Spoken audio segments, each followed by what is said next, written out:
Hello everyone, I am International Master Ratkovic Milovan, and in this course we are going to talk about Slav defense. So you need to know that Slav defense is one of the oldest and most solid variations against Queen's Gambit. Many world champions, many strong grandmasters have been playing Slav defense and they still play. So I think that this is ideal opening for you if you want to have solid position later in the middle game and to have good development. So here we are not going to talk just about Slav defense. In some cases, in some lines, we are going to talk about semi-Slav defense as well. So we'll try to combine these two systems. Basically, it's one system, but two very similar openings, very similar variations. So we are going to combine them, and we will try to find the best variations you're going to play. So let's start first with exchange variation in Slav defense. I think it's a very popular opening for white and that many people play that. So let's start first with this variation, d4, d5. Then white plays his pawn to c4, of course, because this is Queen's Gambit. After c4, we are going to play c6, so Slav defense. After c6, white takes our pawn on d5. So as I said, definitely possible system for white. Many people play this, and yeah, you need to know how to continue. You're going to take with your c pawn, of course, and then white moves his knight to c3. Okay, so after knight c3, we have a few options. We can play knight f6, knight c6. There are a few possible moves for us, but I think that the best option right now is e5 move. So this is some sort of Winawer counter gambit. Also interesting variation against Queen's Gambit you can use. So I think that now e5 is possible because white already took on d5. So what happens after e5? There are many possible moves now for white, but of course the most important one is d takes e5. Let's see what happens if white takes our e5 pawn. After that, we are just going to advance our d pawn, so d4, and then his knight jumps in the center. That's the most logical move. Now after this, we can just play queen a5, and we simply want to win that pawn back. Bishop goes to d2 maybe. There are three options now for white: bishop d2, queen d2, or knight d2. Let's start first with queen d2 just to see why is this move a huge mistake. Of course, because we can play bishop to b4 and his queen is hanging there and he's gonna lose at least a piece. Instead of queen d2, he could also play bishop d2. As I said, that's the main move. And then we're just going to take pawn on e5. His knight on e4 is under attack. So knight comes back to g3. That's practically the only defense. If he plays something like f3, that would be a mistake because he's just weakening his king side. So knight g3 is definitely, if you ask me, the only option. Then we are going to take, we're going to develop our g8 knight. So knight jumps to f6, and there is huge difference between knight f6 and knight c6 move. Why? Because now after knight f3, we can play queen on d5. You see that our queen is centralized and very strong in here on d5 in the center. So now if white plays something like e3 or something, we can just take there. Let's see knight c6. By the way, knight c6 is the main move here in this variation. So try not to play that. Play knight f6 instead, because knight f6 is definitely better. So yeah, what happens after knight c6? Then white can play knight f3. And then when you bring your queen here in the center on d5, white can play bishop c3. And now you will have problems because your d4 pawn is attacked 3 times and it's hanging, and it's almost impossible for you to defend it. and if you take the bishop, your queen is under attack because yeah, just she's not protected. But if your knight is on f6, of course she is well protected and white cannot do this. Yeah, bishop c3, and then if you play maybe bishop to c5, white can play e3, and in the next move he's going to take your d4 pawn. So in this knight c6 line, you have to play your queen to d6. But what is the problem? The problem is that your queen is blocking your own dark colored bishop. You see, isn't perfect there. She is perfect here in the center, so on d5 square. And that's the reason why we play knight f6. So knight f6 is played, he plays knight to f3, and then queen goes to d5. You see, just to repeat once, this is, for example, impossible because we just take and our knight is protecting the queen. After queen d5, there are a few possible moves for white. One of them is e3. Look, his bishop is still there on f1. He needs to develop it. He cannot, for example, fianchetto that bishop to g2 because knight on g3 is the g3 square. So the only diagonal where this bishop can be developed is f1, a6 diagonal. So practically the only move here is e3. We are going to take there, bishop takes, and then we're going to develop our light colored with tempo. So bishop b4, check. Bishop comes back to d2, and then we can take there. Queen takes. Look, if knight takes, for example, that's already a mistake because we just play short castle, and this bishop from f1 cannot be developed because we can take the pawn on g2. Also, rook e8 is our next move, and it's a very unpleasant situation for white. So it's obvious that knight d2 is a mistake. It's much better for him to play queen d2, but then we can just play short castle. He takes the queen on d5. Knight takes, maybe bishop goes to e2. Knight c6. He plays short castle, and then we can play our knight to f4. Basically, this position is equal, but black is slightly better because of the more space, and because of that, knight is already there. It's attacking this bishop, and it's not clear now where white needs to move that bishop.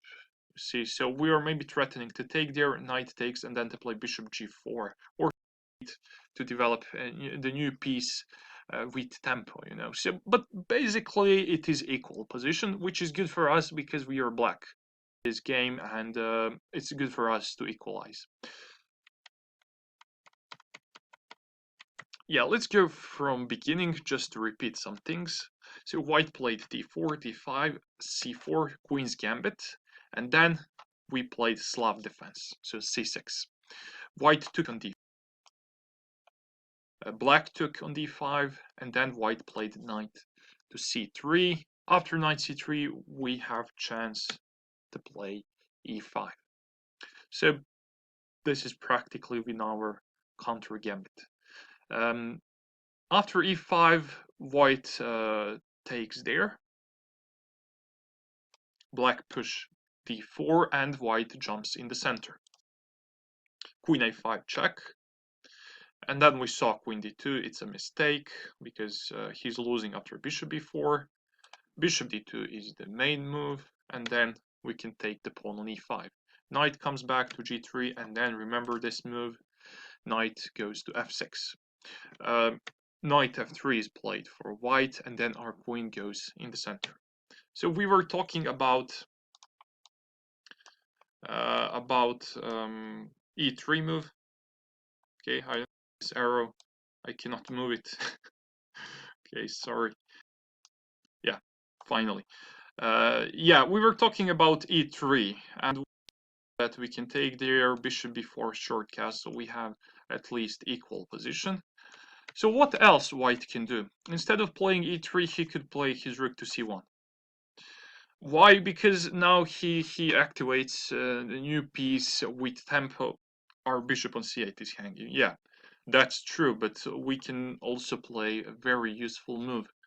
So our knight goes on c6, you know, so we develop a new piece as well. Maybe e3 again. As I said, he has to play e3 in some moment. If he doesn't play e3, he simply cannot develop his bishop. He cannot play castle, you know, so it's impossible to play without this move. e3 again, we take anyway there. Bishop takes, bishop b4 check, bishop comes back to d2, then short castle is played. Maybe bishop takes on b4. You see what is the difference between this position and previous one. In this position, our bishop on b4 is protected by the knight. So that's the reason why we can play short castle, and yeah, there is no need to take there. Why to take when we can play short castle right away? Bishop takes b4, knight takes. If he takes our queen there, and if you ask me, I think he needs to do that, otherwise we're going to take pawn on a2 or to play rook e8 check. There are so many threats here. Queen takes, and our knight from f6 takes on d5. Why? Because we want to leave our b4 knight there, because this a2 pawn is hanging right now. So now white need to spend one more move for defending that pawn. So maybe a3 can be played, rook e8 check. Now, for example, bishop e2 is impossible because of the fork on d3. It's much better for him to play king to d2, but then knight just comes back to c6. And now let's talk about this position. You see that pawn structure is basically symmetrical. But yeah, our pieces I think are better because we already have how many three pieces in the play. Also, our king is safe on g8. In the next move, we are going to play bishop e6 or bishop g4, then to bring a8 rook to d8. And I think that we are already better because there is one simple reason. King isn't safe on d2. It's in the middle of the board, you know. And when we develop this bishop and play rook d8, it will be in danger. And it's not simple for white to hide his king, you know. So he need to spend 2 or 3 moves for doing that. During that time, we can just develop our pieces, and we will have already advantage in development, and yeah, we are faster there. We have better pieces. That's the point. So basically, rook c1 was the reason why we are faster here. So it's better for him to play e3 than rook c1 in this moment. Maybe rook c1 looks like a natural move, but you see that sorry, rook c1, knight c6, then e3, bishop b4, short castle. We are already sorry, slightly better. Okay, we can come back. Yeah, so what happened? He took on d5, and then he played knight to c3. After that, we played e5. White took on e5, and then black played d4. White jumped in the center, and then queen a5 is played. So yeah, we were talking about bishop d2 and queen d2. Now let's see what would happen if white brings his knight back. Knight d2. Now don't make a mistake. Don't take on e5.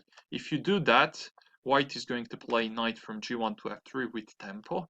And then when you bring your queen to d6, for example, he can play knight e4. And then in the next move, he can just take our d4 pawn. We can save our d4 pawn temporarily like this, but bishop d2, queen b6, you see that he already developed 3 minor pieces, and we developed only our queen. So it's very bad, and white is much faster here. So don't take on e5 after knight d2. It's much better to develop your knight there. So now you want e5. It's simple, I think. He plays knight to f3, normal move. And then we can play bishop to g4. Again, don't take on e5, because he can take there, queen takes, and then knight f3 can trade. And again, our pawn on d4 is attacked twice, and it's not simple for us to protect our pawn. I think that in this concrete case, it's impossible, because if you give check there, bishop will go on d2, and then if black play queen to b6, there is queen a4 check. It's check, and at the same time, white is gonna take pawn on d4 because it's attacked twice. Yeah, you need to be careful about this. So don't take on e5 again. It's much better for you to play bishop to g4. So why you do that? Because you want to take the knight and take with his e or g pawn and then just take pawn on e5. That's it. So after bishop g4, maybe he play h3, then take the knight. He can take either with e or g pawn. So let's see, e takes f3 first. Queen takes e5 check. Queen goes to e2. You see that bishop e2 is a blunder because of d3. Yeah, so queen e2. Queen takes, bishop takes, knight goes on f6, short castle, bishop e7. We are going to play short castle, and rook d8 after that. Position is equal. Yeah, why is equal? Because he has bishop pair, that is his advantage, but our advantage is that we have very strong passed pawn in the center. At the same time, he has already double pawns on the king side, so practically we are a pawn up here. You see that he has 4 pawns on the king side, we have 3 pawns, but basically it's the same number of pawns there because just he has double pawns. And for example, imagine that it's pawn ending right now. We will be much better in pawn ending because we will be practically a pawn up because he cannot create passed pawn on the king side, but we already have passed pawn on d file. So that's the reason why I think that black is slightly better, but it's almost nothing. Basically, position is more or less equal.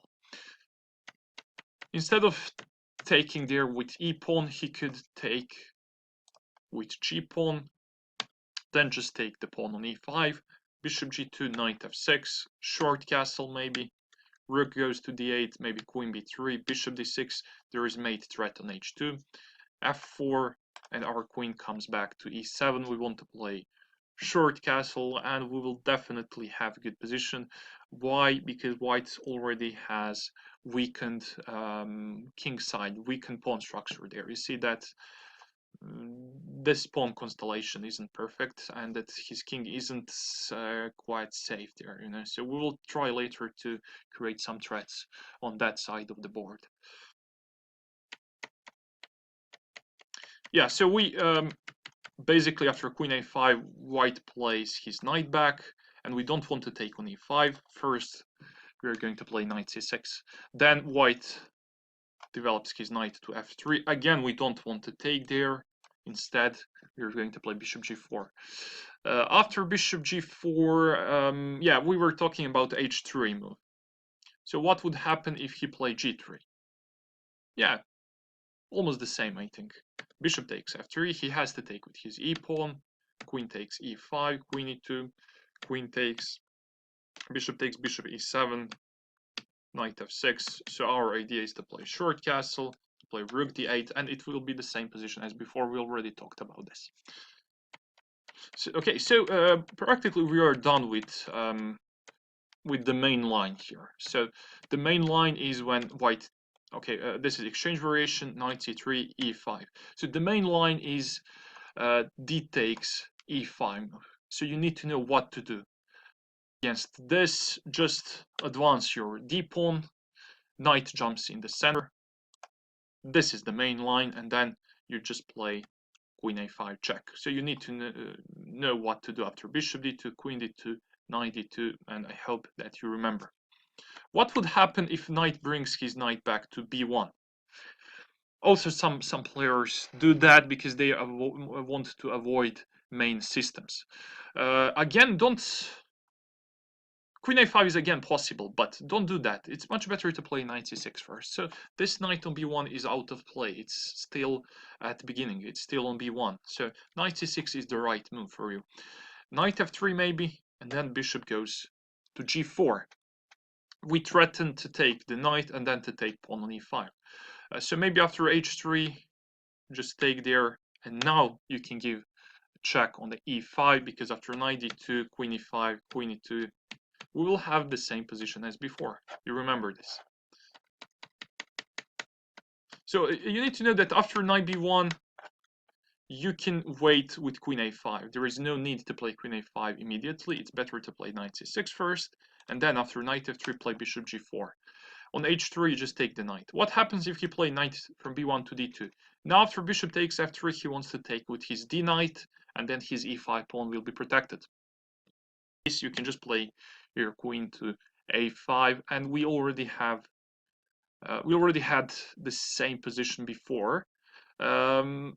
White has to play h3. g3 is maybe also possible. So h3, for example, bishop takes, e or g pawn can take there. We were talking about that. Queen e5, queen e2, take there, knight f6, bishop e7, short castle, rook d8, and so on. So that's it about d takes e5. What would happen if white play his pawn to e3? Many people do that because they try to avoid variations, to avoid main systems here, and they just want to play quiet, normal chess. But there is a problem with this move. The problem is that this bishop on c1 is closed, and later in the future it will be very difficult for white to develop that bishop. So after e3, you just need to know that e4 is the best option. Why? Because we want to close the bishop, and then bishop is blocked, and it's really difficult for white to activate it. After e4, white has a few options. Let's start with queen b3. So he wants to attack our d5 pawn. Our d5 pawn can be easily protected, so don't worry about that. Knight f6, maybe bishop d2. Our knight goes to c6, maybe knight h3 for white. He's trying to get on f4 square, and then from there to attack d5 pawn. So just eliminate that knight. Play bishop takes h3, and then he will also have ruined pawn structure there. Our b7 pawn is hanging right now, so just rook b8, rook g1 maybe, g6, long castle, maybe bishop goes to h6, king b1, short castle for black, maybe h4 for white, and then black can play pawn to b5. So you see what is our plan in the future. We want to push a5, b4, a4, and to attack white on the queen side. At the same time, white wants to attack us on the king side, but I think that our attack is much faster, more concrete, because we have more pieces there, we have more space there. For example, if you push h5 right now, we're just going to take there, so just it's not easy for him to attack us. Also, his bishop is still there on d2, you see. So that's the problem with e3 move. So e3 was the move after our e5. We played e4, of course, and now instead of playing queen b3, he could play his knight from g1 to e2. Yeah, as I said, maybe he wants to go on f4 and to attack our d5 pawn. After knight e2, we can play knight c6, knight f4, and then just knight to f6, maybe queen b3. And now he managed to attack our d5 pawn 3 times. Yeah, that's true, but still we have good defense. So we can play knight to a5 to displace the queen. Maybe bishop b5, that's the best option for him. If he moves his queen back, yeah, no problem. Then develop bishop, play bishop e7, short castle, everything will be good. So bishop b5 first would be a good option for him. But after that, you can play your bishop to d7. Maybe queen a4. And then just bring your knight back to c6. He cannot take our d5 pawn. Now, let's see why. So if he takes there, knight takes, and then pawn goes to a6. If he takes on c6, bishop takes, and it's double attack.